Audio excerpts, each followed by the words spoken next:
Hi everybody, it's Geordie from Geordie's Cards here for Pawsome Stamps today, and I am creating this lovely card featuring the new Mandala stamp set from Pawsome Stamps. This stamp set is absolutely stunning and it's very large. It measures 5 inches by 5 inches, so it is going to really be the star of the show with any card that you create with it, but it can be a little bit intimidating. So when I first saw it, I was a little bit concerned about how I was going to use it. So I'm here today to give you some tips and tricks on using this gorgeous stamp to create a lovely card. So to start with, I have cut a piece of Bristol Smooth cardstock. I've cut it to 6 inches by 6 inches. I am going to trim it down later, but I wanted it nice and large so that I had plenty of room to maneuver my stamp around and to decide what to do with it afterwards. I hadn't really got that far yet. I am using a VersaFine Onyx Black ink and clear embossing powder to heat emboss my mandala onto my cardstock. This is because I am using Zig Clean Color Real Brush markers today, and I find that if I emboss the image onto the cardstock, then it stops the ink from running into each other. These are water-based inks, so they can move around a little bit, and if you've got that kind of well that is created by the embossing powder, it makes life a little bit easier. So I decided to tackle this mandala by using a color palette. So this is the color palette that I chose, and then I picked out 6 markers that match that color palette. So the first one I have, sorry, these are a little bit blurry, though I do realize and go back and put my hand under it so you can see it. So this one is Scarlet Red. I have pink. I also am using the Peacock Blue. I have the Bright Yellow. I have Violet. And finally, I have Turquoise Green. And I'm also using the blender pen. And you don't need to use the blender pen. You can use a water brush or just some water and a paintbrush. I like using the blender pen because I find it's a little bit more controllable. Obviously, you can also colour this in Copic markers. If you are to colour in Copic markers, I would recommend using 2 shades of the same colour, so one darker, one lighter, so that you can create some depth and dimension. I get that from the zigs just by blending the colour out so that I get a darker part and a lighter part, which you'll see here when I put the purple down. But yeah, I would recommend, having at least 2 markers to create a little bit of a shadow effect as well. So, tips for creating a mandala or colouring a mandala. First of all, choose a colour palette. It makes life so much easier. You want a colour palette that has about 5 or 6 colours. So the one I've used today has 6 colours. I only used that Scarlet Red very, very minutely. You hardly notice it. I used it right in the center there, and I'm using it right at the edges. So 5 would be more than enough, but 5 or 6 is perfect. You can find color palettes on Pinterest very easily, and you can search up different themes. So for example, you might want to do a spring color palette or a winter color palette. You might want to do a tonal color palette or a bright color palette like I've done today. But they're very easy to find. You'll be given loads and loads of options. The hard thing is choosing one. But once you've decided on your color palette, then you want to choose your markers that match that color palette. Once you've done that, you're all set to start coloring. But before you do start coloring, think about how your markers are going to work together, how your colors are going to look together. So, for example, I used my purple to color in my petals and the center of my mandala. I'm going to use that purple for all of the petal shapes on my mandala. So you will see that as you move out towards the edge of the mandala, there are more petal shapes as you go out. And for each of those, I'm going to use purple. And I just find that this makes the mandala a little bit more cohesive and looks a bit more put together than if you just randomly place colors wherever. But obviously, there's no rhyme or reason to this. Just do what feels right. Have a play around. At the end of the day, it's only cardstock and ink, so it's no real big deal if you do make a big mistake and you have to start again. And colouring these is so relaxing. It's really therapeutic. You do kind of just get into a bit of a zen-like state. It's a lot of fun. But what I tried to do was I wanted my darker colours separated from each other a little bit. So I didn't want to put 2 dark colours right next door to each other. So I tried to keep my purple separated from my peacock blue, for example, so that they weren't sitting right next door to each other. Otherwise, they would kind of get lost in amongst each other. I'm using that yellow color to do all of the kind of outline parts of my mandala, if that makes sense. And you'll see that as we go through. So I'm trying to repeat colors onto the same sort of areas of the mandala, if that makes sense, or the same sort of patterns of the mandala. The bright pink is just going to be used in a few places as a nice bright pop of color, and then my turquoise green is going to be used to kind of fill in most of the large open spaces. So again, you'll see all of this as we go through and how it works together.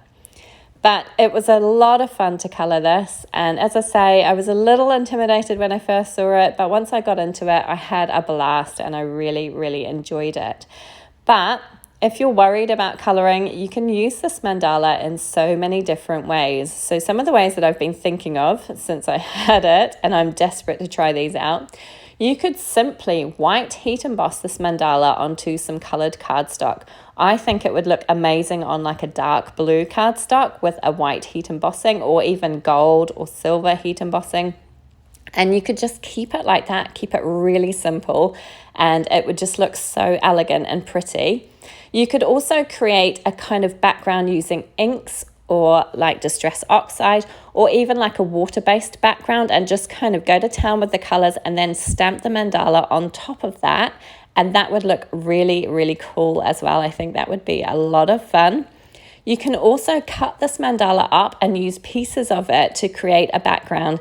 So imagine cutting it in half or in quarters and then placing those quarters around your card to create an interesting effect. I think it would look really amazing. So many different ways of using this.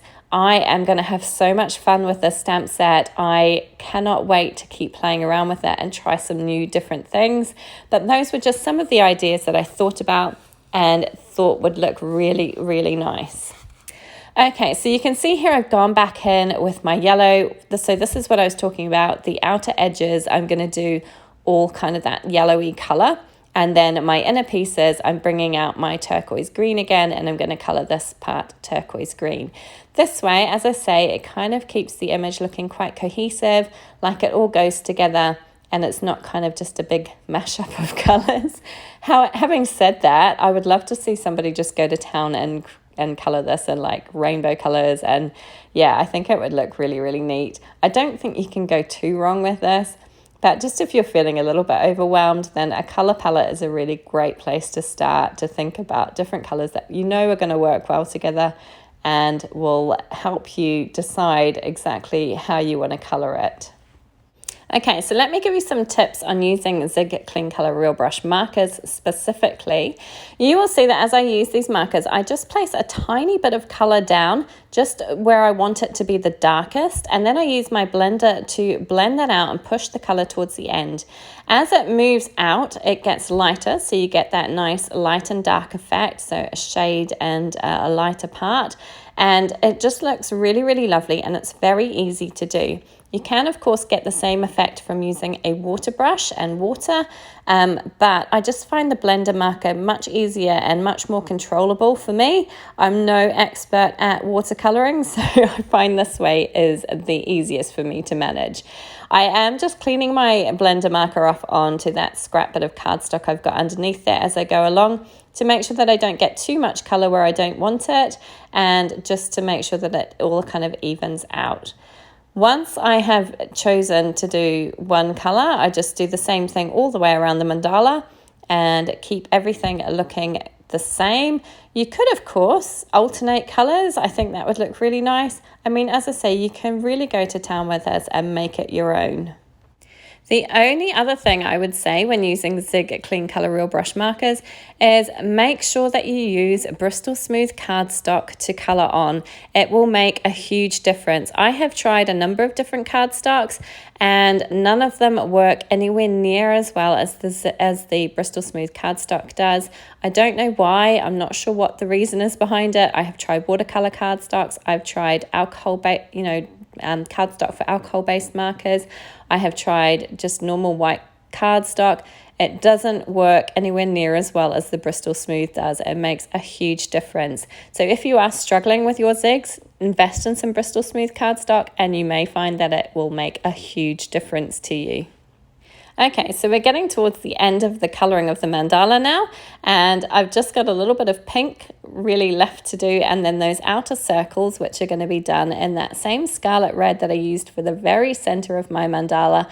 I just wanted to bring some of that colour out because I haven't used it again apart from that very middle bit, so I thought it would look nice to bring that colour out to the outside of the mandala as well. I decided to do these bits in pink just because I thought that it kind of matched the same sort of shape that it was that I used the pink for in the center of the mandala.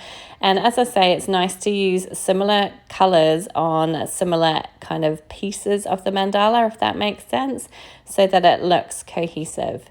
Okay, so all that's left is that scarlet red color, and I'm just going to attach that to those little balls on the outside, and then that is my coloring complete. And I'm really happy with how this turned out. I think it looks lovely. The color palette worked really, really well. Just goes to show that using a color palette can really help. I would never have come up with this color combination on my own, so I'm really thankful to that color palette. Okay, so now that my mandala is complete, I am going to trim this piece of cardstock down. I've trimmed it so that it is 5 1/4 by 5 1/4 inches. There's about 1/8 of an inch around each edge of the mandala. And then I've cut a piece of blue cardstock, which I'm using as my card base. This one measures 5 1/2 by 5 1/2 inches, so that I'm going to have a nice little border all the way around, which shows that dark blue cardstock through. I chose this dark blue because I thought that it helped make all the other colors pop really nicely and kind of, you know, just makes the mandala stand out. Once that was done, I went and heat embossed my sentiment onto some black cardstock. I chose the Hello Beautiful sentiment and I cut it with a little banner die. And now I'm just trying to figure out where I'm going to pop that sentiment. I can't decide. I tried the top, I tried the bottom, I tried the center. In the end, I went for the center, and I'm going to pop it up on some foam tape because I just wanted to add a little bit of dimension there just to create a little bit of a subtle difference between the background. But I'm just popping that down, and that is it. My card is done. All that I need to do is to trim out another piece of white cardstock to pop in the middle so that I can write my sentiment inside. And I can't tell you how happy I am with how this card turned out. I'm really pleased with it. I hope you enjoyed it as well. Please do give it a thumbs up if you did. Please do subscribe to the Pawsome Stamps channel. And please do check out these other videos that we've got available here for you that you might enjoy as well. Thank you so much for joining me today. Take care.